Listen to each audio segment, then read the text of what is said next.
Eu queria te convidar a abrir a sua Bíblia no Evangelho de João, capítulo 1, a partir do versículo 19. Nós vamos aqui falar sobre o testemunho de João, mas esse não é o João que escreveu o Evangelho, esse é João Batista, primo de Jesus, aproximadamente 6 meses de diferença. Este homem, relata os outros evangelhos, tinha um estilo um pouco diferente. Usava uma roupa de pelo de camelo, um cinturão de couro e se alimentava de gafanhotos e mel silvestre. Alguém topa fazer essa dieta? É sobre esse homem que nós vamos falar. Iniciar o nosso tema hoje.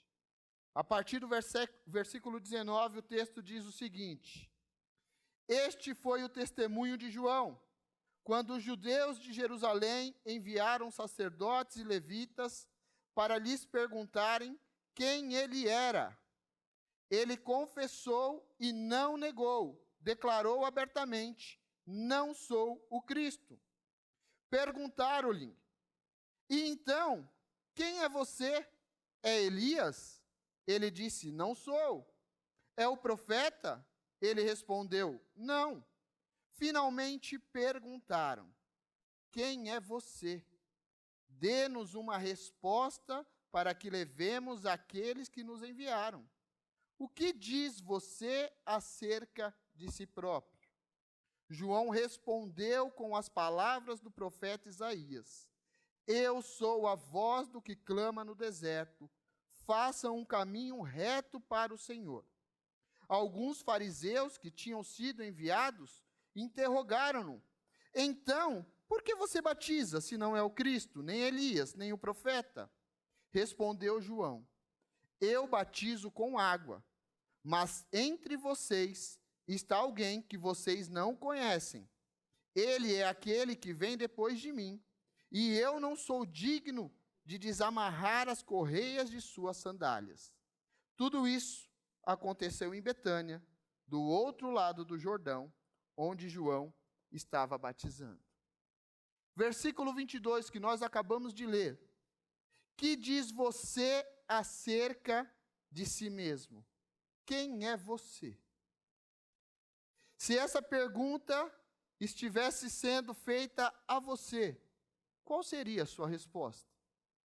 O que diz você acerca de si mesmo? Você sabe que no mundo que nós vivemos, as pessoas costumam colocar rótulos na gente. Certa vez, eu estava indo para um trabalho antigo, e naquele dia, eu fui levado a escutar uma ministração diferente daquela que eu escutava.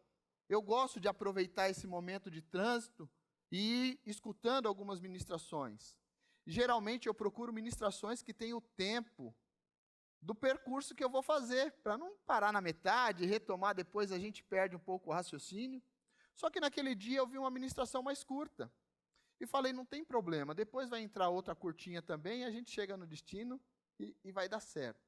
E a primeira ministração foi uma bênção, automaticamente chegou uma segunda ministração, e ela falava exatamente sobre identidade. Ela falava exatamente sobre quem nós somos em Cristo. E aquilo me fez um bem tão grande, porque naquele mesmo dia, ao chegar na empresa, o meu diretor me chamou, me colocou na cadeira, me serviu um cafezinho, que ele sabia que eu gostava de cafezinho. E ali, ele dirigiu alguns adjetivos a mim. Não foi legal de ouvir aquilo. E cada adjetivo que ele falava, ele esperava uma resposta minha. Enquanto ele esperava, eu dava um golinho no café, para ele ver que eu não ia respondê-lo. Esperei ele terminar. E quando ele terminou, eu agradeci, dizendo: muito obrigado pelo seu feedback. Eu vou avaliar para ver se as minhas atitudes não estão sendo essas que você está dizendo. Não é a minha intenção. Mas o que você está dizendo não me define. E por que eu aprendi isso? Porque tem pessoas que acham que o Eliel é a pessoa mais legal do mundo. E tem pessoas que acham que o Eliel é uma das piores pessoas do mundo. E as duas estão erradas. Eu não sou o cara mais legal do mundo. Tem muita gente, pastor Jorge, pastor Fábio, André, Anderson, Fabiano, Roger, tem muita gente muito mais legal do que eu.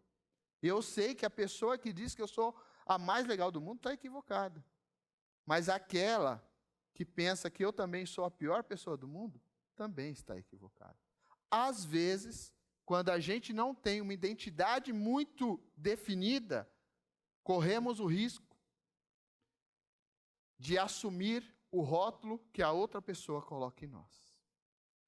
E o que a gente aprende com esse texto? Que a nossa identidade, ela é formada por aquilo que a Bíblia diz que nós somos. Se você olhar aí, o que acontece no verso 21? O verso 21 revela João dizendo aquilo que ele não é. Eu não sou o Messias, eu não sou Elias, eu não sou o profeta. Eu sei quem eu não sou. E o verso 22 tem a pergunta: o que diz você acerca de si mesmo? Lembra daquela época quando você pedia para sua mãe para fazer algo?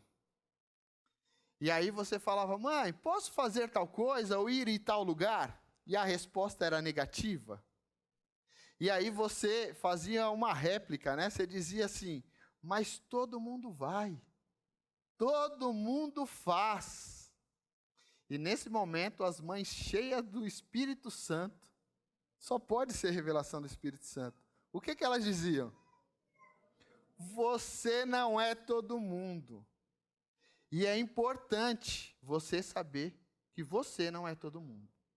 Em Cristo Jesus, eu e você temos uma identidade definida. E como a gente consegue definir quem nós somos? Da mesma forma que João respondeu àqueles homens. O verso 23 inicia o seguinte: João respondeu com as palavras do profeta Isaías. Sabe como João responde àqueles homens? Com a palavra de Deus. João responde que ele é aquilo que estava escrito sobre ele. Eu e você somos aquilo que a Bíblia diz que nós somos. Você precisa assumir isso, porque isto é a palavra de Deus. O seu Criador te definiu através da palavra. A sequência, João diz o seguinte: eu sou a voz do que clama no deserto. Faça um caminho reto para o Senhor. A nossa identidade está ligada com o nosso propósito de vida. Você e eu temos um propósito de vida estabelecido por Deus. E o cumprimento desse propósito é que vai nos garantir a chegada no nosso destino. Precisamos saber quem nós somos e para onde nós vamos. E o que nós faremos durante essa jornada. Eu não sei se você consegue perceber o quanto João Batista estava focado naquilo que era o seu propósito de vida. Olha aí na sua Bíblia novamente o verso 24. Alguns fariseus que tinham sido enviados interrogaram-no. Então, por que você batiza se você não é o Cristo, nem Elias, nem o profeta? Olha o ataque que o mundo vai fazer à identidade. Por que você está fazendo isso? Você não tem identidade para fazer isso, João Batista. Olha a resposta dele. Respondeu João no verso 26. Eu batizo com água, mas entre vocês está alguém que vocês não conhecem. João Batista sabia quem ele era, mas a resposta para aqueles homens foi: eu estou focado em anunciar Jesus. Entre vocês tem alguém que vocês precisam conhecer. Vocês estão querendo saber quem eu sou, mas é mais importante vocês saberem quem é esse que está no meio de vocês. Porque eu batizo com água, mas ele batiza com fogo, com o Espírito. Procure conhecer ele.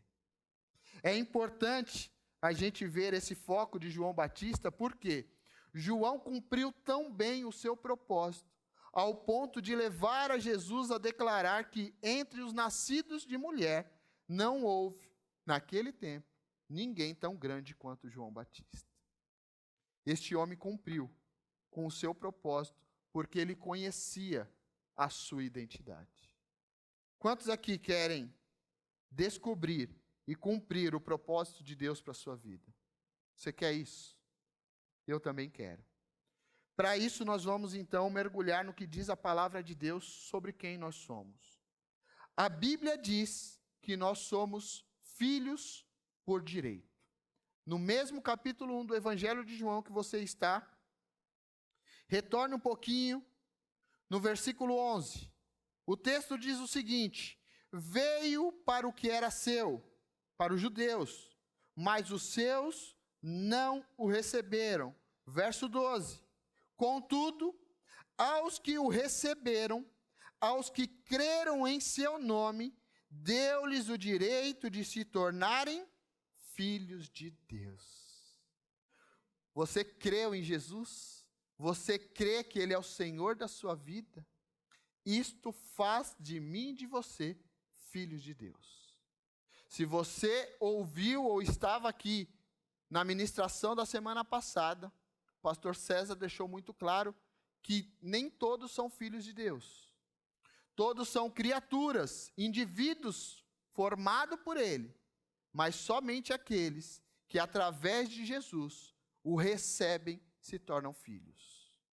É importante você saber disso, porque senão você vai achar que todo mundo é filho de Deus.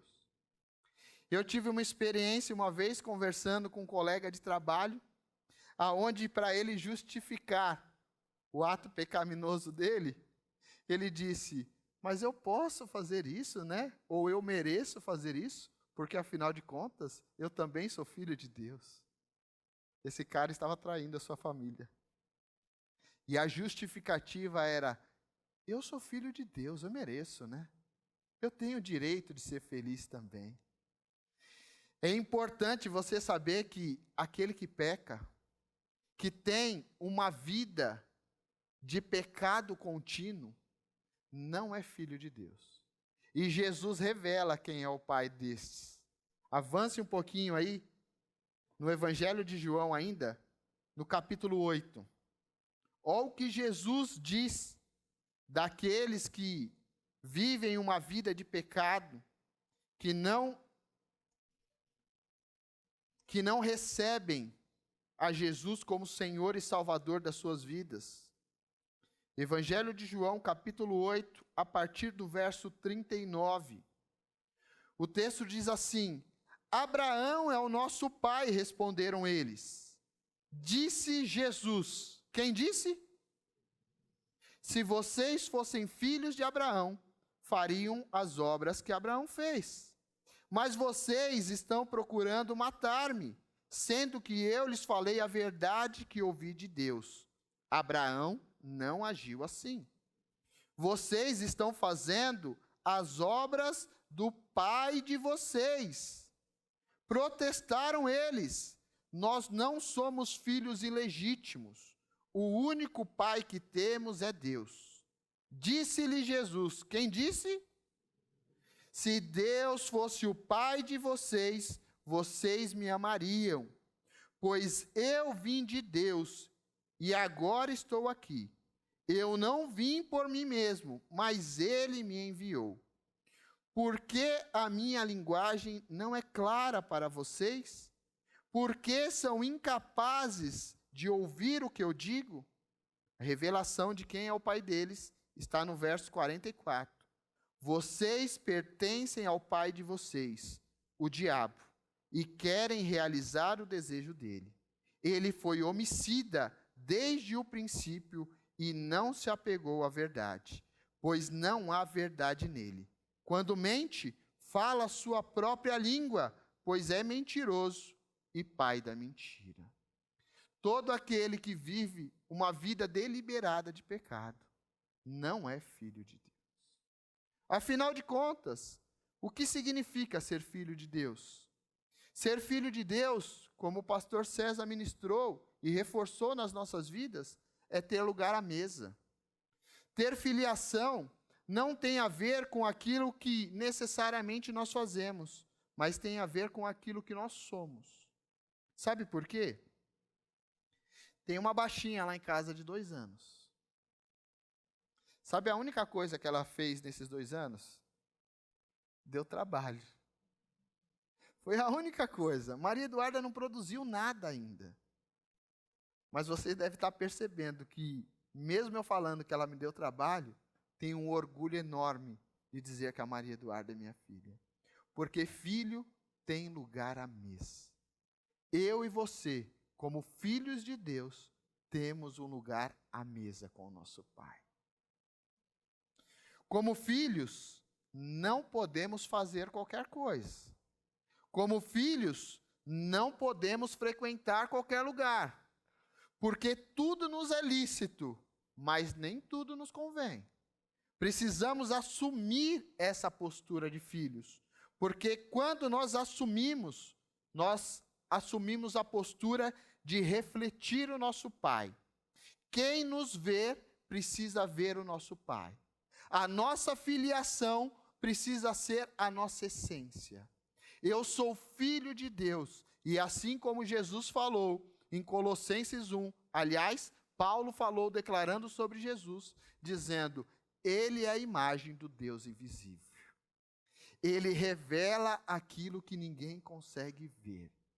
Eu e você, como filhos, precisamos tomar cuidado com os nossos atos, precisamos tomar cuidado com o que nós falamos, precisamos tomar cuidado com o que nós fazemos, porque nós refletimos o nosso Pai. Quem nos vê, precisa ver o Pai, assim como quem via Jesus, viu o Pai. Foi essa indagação que Filipe fez para Jesus. Jesus, mostra-nos o Pai. Jesus falou, Filipe, eu estou aqui com você há tanto tempo. Você está caminhando comigo há 3 anos. Você não viu o Pai ainda. Quem me vê, vê o Pai. Você precisa entender que você é filho. Que você tem lugar na mesa. Porque quando você entende que você é filho, você também vai entender que você é a imagem e semelhança do teu Pai. Olha para quem está do seu lado aí e fala assim, você é a cara do seu Pai. Você é a cara do seu Pai. Você acredita nisso? Gênesis capítulo 1, primeiro livro da Bíblia, no primeiro capítulo, verso 26, tão conhecido de nós todos. O texto diz o seguinte, então disse, quem disse? Deus, façamos o homem à nossa imagem, conforme a nossa semelhança. Domine ele sobre os peixes do mar, sobre as aves do céu, sobre os grandes animais de toda a terra e sobre todos os pequenos animais que se movem rente o chão. Verso 27. Criou Deus o homem, à sua imagem. A imagem de Deus o criou. Homem e mulher os criou. Quando você assume a sua filiação, você se torna, ou você é restaurado, à imagem e semelhança do teu Pai. Importante que, assim como João Batista sabia quem ele não era, é nós sabermos que semelhança não é igual. Você não é Deus. Isso precisa ficar claro para a gente. Porque quando a gente assume uma posição de cristãos, discípulos de Jesus, alguns de nós, equivocadamente, assumem uma posição de superioridade. Eu sou melhor do que vocês. Vocês são o mundo. Eu sou filho de Deus. Você não é Deus. Você tem a essência do Pai. Você tem aquilo que é eterno, que o Pai te deu. E sabe aonde entra isso? Existe uma confusão muito grande.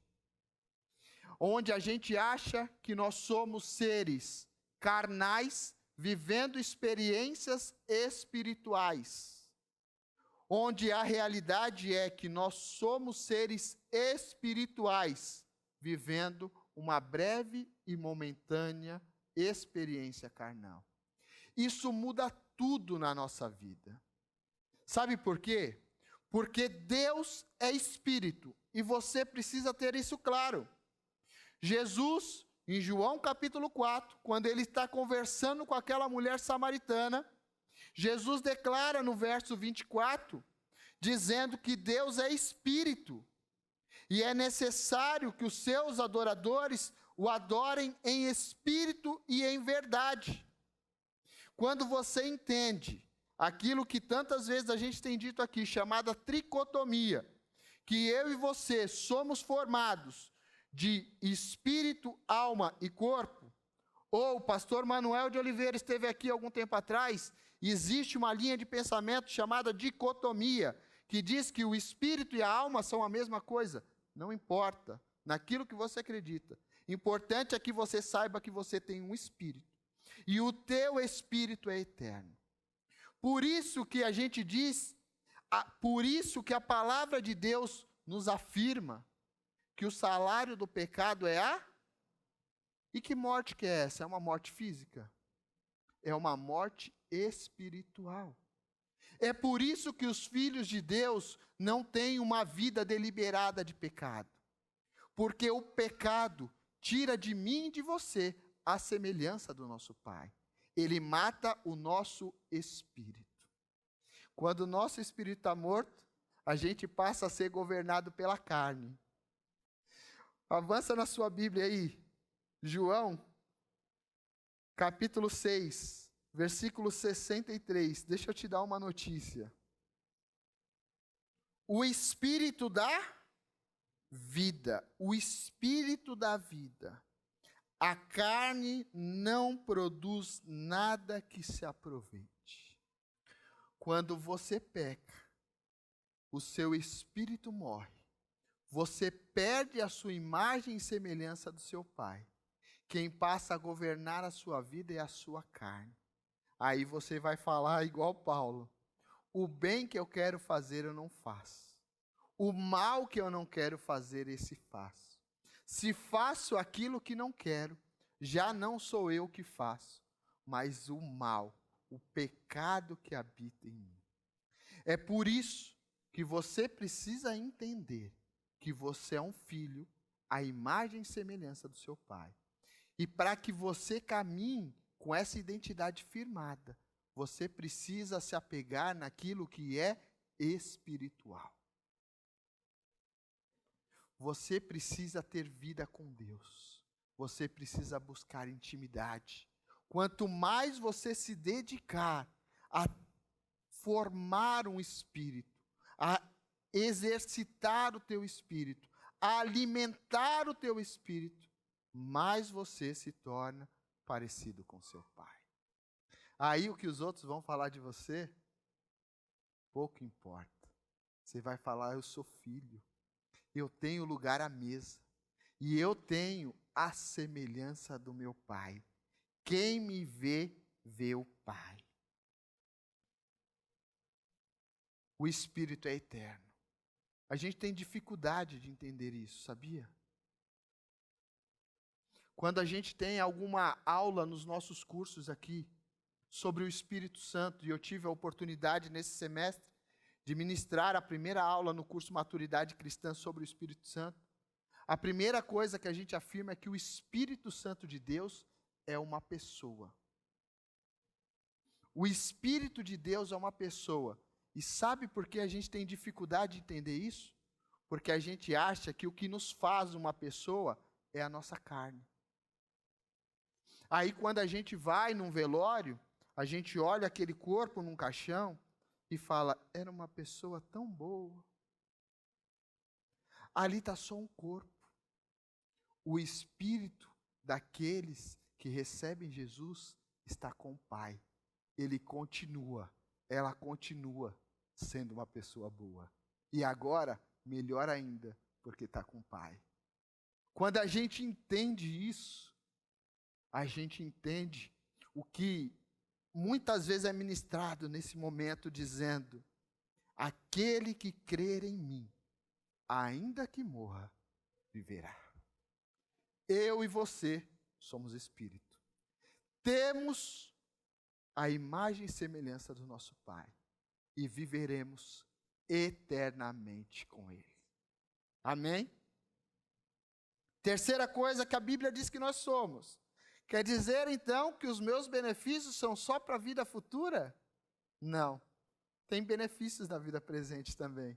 Sabe por quê? Porque a Bíblia diz que eu e você somos herdeiros de Deus e co-herdeiros juntamente com Cristo. Abra sua Bíblia, por favor, em Romanos, capítulo 8. Um pouquinho para frente daí, da onde você está. Romanos, capítulo 8.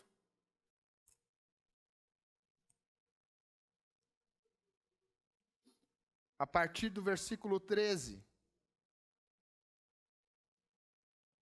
Nós vamos até o versículo 17. Pois se vocês viverem de acordo com a carne, o que acontece com quem vive de acordo com a carne? Morrerão. Mas se pelo Espírito fizerem morrer os atos do corpo, o que acontece? Porque todos os que são guiados pelo Espírito de Deus são filhos de Deus.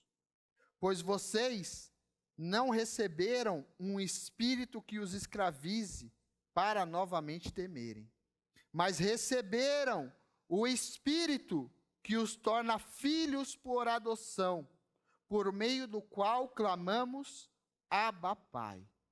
O próprio Espírito testemunha ao nosso espírito que somos filhos de Deus. Versículo 17 diz: se somos filhos, então somos herdeiros, herdeiros de Deus e co-herdeiros com Cristo, se de fato participarmos dos seus sofrimentos, para que também participemos da sua glória. Quando você entende que você é herdeiro de tudo, tudo te pertence. Você para de viver preocupado com o amanhã, porque as nossas preocupações, o medo que a gente tem, está relacionado àquilo que a gente vê de aparente. A gente briga, a gente tem medo do que vai ser do nosso futuro, porque a gente não sabe qual que vai ser o emprego que a gente vai ter amanhã. A gente fica pensando qual que é o status que as pessoas vão ver da gente. A gente está preocupado com aquilo que é transitório e passageiro. Deus tem uma vida abundante para mim e para você nesta vida também. Deus tem prazer em abençoar os seus filhos. Mas é importante você saber que, como os filhos de Deus, as bênçãos correrão atrás de você. Você não precisa ficar correndo atrás delas. Não tenha medo do amanhã. Eu não sei se vou conseguir pagar aquela conta. Eu não sei se os meus filhos vão se formar. Eu não sei o que vai ser do dia de amanhã. Não importa.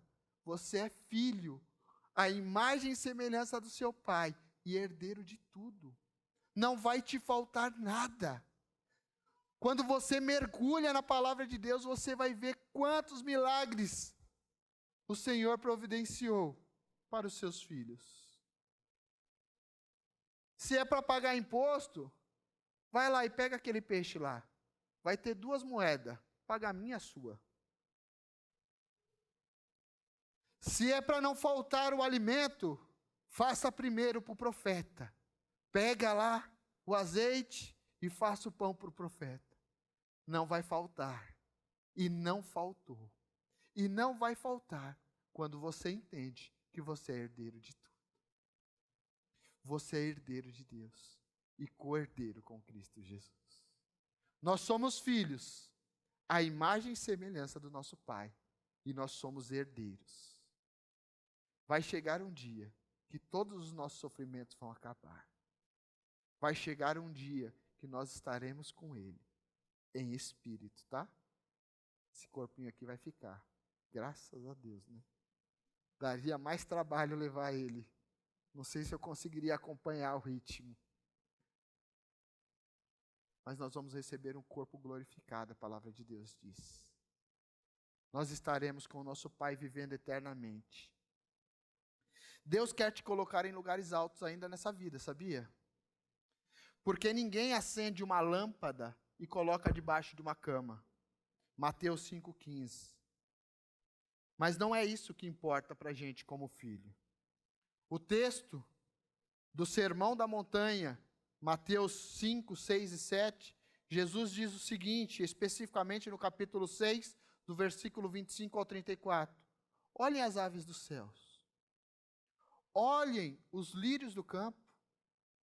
Eles não trabalham, eles não armazenam. Contudo, o Senhor tem alimentado, o Senhor tem vestido. E nem mesmo Salomão, em todo o seu esplendor, se vestiu como um deles. Se isso não foge à sua identidade, meu irmão, se isso não tira de você, meu irmão, o medo do amanhã, é importante você saber que não vai te faltar nada, porque o teu Pai cuida dos detalhes da sua vida. A Bíblia revela que eu e você temos uma origem e um destino. E isso tem a ver com a nossa identidade. Sabe por quê? Retorna lá em João capítulo 8, por favor. Evangelho de João, capítulo 8, versículo 13 e 14. Os fariseus lhe disseram: você está testemunhando a respeito de si próprio. O seu testemunho não é válido. Eles falaram isso para Jesus. Jesus, o seu testemunho não é válido. Você está falando de si mesmo. Você tem identidade. Mas, você não é isso daí não. Você é o rótulo que eu estou colocando em você. É isso que o mundo faz com a gente. Sabe qual foi a resposta de Jesus? Versículo 14. Respondeu Jesus: ainda que eu mesmo testemunhe em meu favor, o meu testemunho é válido, pois sei de onde vim e para onde eu vou. Quem sabe qual é a sua origem e sabe qual é o seu destino, não se abala quando o mundo tenta colocar um rótulo na gente. Quem tem a identidade forjada, sabe que é filho, que tem lugar garantido à mesa, que tem herança, que é herdeiro de todas as coisas, sabe da onde veio. Nós viemos de Deus e que nós voltaremos para o nosso Pai. O mundo vai tentar anular a nossa identidade. Talvez essa ministração seja aquela que Deus mais ministrou comigo antes. É um desafio de todos nós, quando subimos aqui, sermos ministrados por aquilo que nós vamos compartilhar. Mas essa daqui pegou a essência. Por alguns momentos que eu tenho vivido na empresa atual que eu trabalho, há alguns posicionamentos que, se eu deixar, a empresa pede para eu anular quem eu sou, para me tornar aquilo que ela deseja que eu seja. E como é difícil você levantar diante de uma roda de gerentes, do seu chefe, e dizer: eu não sou isso daí não. Eu não sou isso que você está dizendo que eu sou. Eu não sou isso que você espera que eu seja. Eu sou aquilo que a Bíblia diz que eu sou. Eu sou aquilo para o qual meu Pai me criou. Eu sou aquilo para o qual Deus desenhou para mim. E é acreditando nisso que eu vou caminhar. É acreditando nesse propósito que eu vou levar ao mundo quem Jesus é. Algum tempo atrás, algumas pessoas chegavam para mim e falavam: nossa, como você se expressa bem. Como você se comunica bem. E eu dizia para essas pessoas: não sou isso não, você está falando isso. E aí outra pessoa vinha e falava: nossa, que legal te ouvir falar, você fala tão bem. Falava: não sou isso daí não. E outra pessoa vinha. Até o momento que Deus falou assim: filho, eu te fiz para isso. Eu te fiz a minha imagem e semelhança. Eu te dei um dom para você me comunicar ao mundo. Isso se tornou a minha razão de viver. Tenho estudado, porque somente o dom não resolve. A gente tem que buscar, mergulhar, ter técnica para comunicar Jesus ao mundo. E cada um de vocês tem um dom e um talento que forma a sua identidade. Não deixe isso morrer. Deus conta comigo e com você para anunciar Jesus ao mundo. Eu sou a voz do que clama no deserto. Preparem o caminho reto para o Senhor. Eu e você somos como João Batista. Eu como comunicador. Você talvez como um advogado, como um médico, como um engenheiro, como uma dona de casa. Mas não deixe que a sua identidade seja anulada. Use o seu dom e talento, a sua identidade, quem Deus te fez para ser, para anunciar Jesus ao mundo. Comece pela sua casa, comece pela sua família, que as pessoas que estão ao seu lado vejam quem você é, o que diz você acerca de si mesmo. Eu sou um filho, criado à imagem e semelhança de Deus. Não me preocupo com o dia de amanhã, porque o meu Pai é dono de tudo e eu sou herdeiro. Eu vim dele e vou voltar para ele. E durante o percurso, nós vamos caminhando, anunciando quem ele é. Somos filhos por direito adquirido por Jesus, feitos à imagem e semelhança do nosso Pai. E o que nós fazemos aqui nessa terra? Nós vivemos por um propósito: declarar Jesus em todos os cantos deste mundo.